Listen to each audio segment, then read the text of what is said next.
on ne peut pas accepter que le monde s'écrive au masculin. Je suis Aude de Thuin, je suis une femme entrepreneuse, une serial entrepreneur, et depuis de nombreuses années, je suis engagée sur le sujet des femmes. Je n'ai pas aimé la façon dont les choses se passaient dans les entreprises. J'ai eu deux boss, un que je ne trouvais pas éthique, et le second où, c'est assez drôle, quand je suis rentrée dans la boîte, ils disaient « Ah ben oui, elle est là parce que c'est la maîtresse du président ». Rien de tout ça était vrai, et je me suis dit que si l'entreprise c'était ça, ben, il fallait que je crée mes propres entreprises. J'ai voulu aller à Davos parce qu'on disait de cet endroit que c'était le lieu où on pensait le monde de demain. Et moi j'avais beaucoup de succès avec mes entreprises, et donc je pensais moi aussi que je pensais le monde de demain. Et j'ai voulu y aller en 2000, 2001, 2002, je n'ai jamais eu de réponse à mes demandes. J'ai regardé de plus près ce que c'était, et j'ai vu et lu qu'il y avait 4% de femmes. Comment est-ce qu'on ose penser le monde de demain avec 4% de femmes? Et le forum que j'ai créé était le Women's Forum, qui est depuis devenu une référence. C'est un forum mondial, et 3 ans après l'avoir créé, j'ai été élue dans les 5 forums les meilleurs au monde par le Financial Times. L'objectif de ce forum, c'était de faire parler des femmes du monde entier. C'était pas de l'entraide,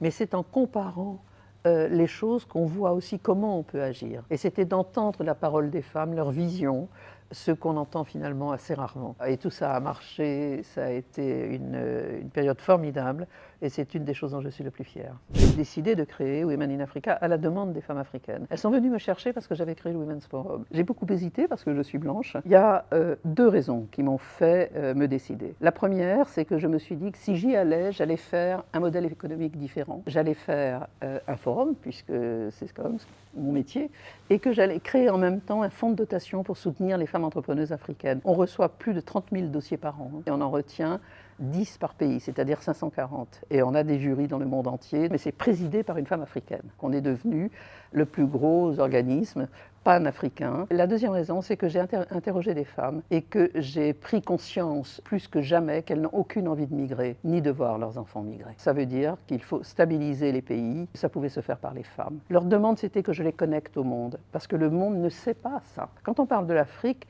on dit il y a un problème dans un pays, on dit l'Afrique va mal. Il y a 54 pays.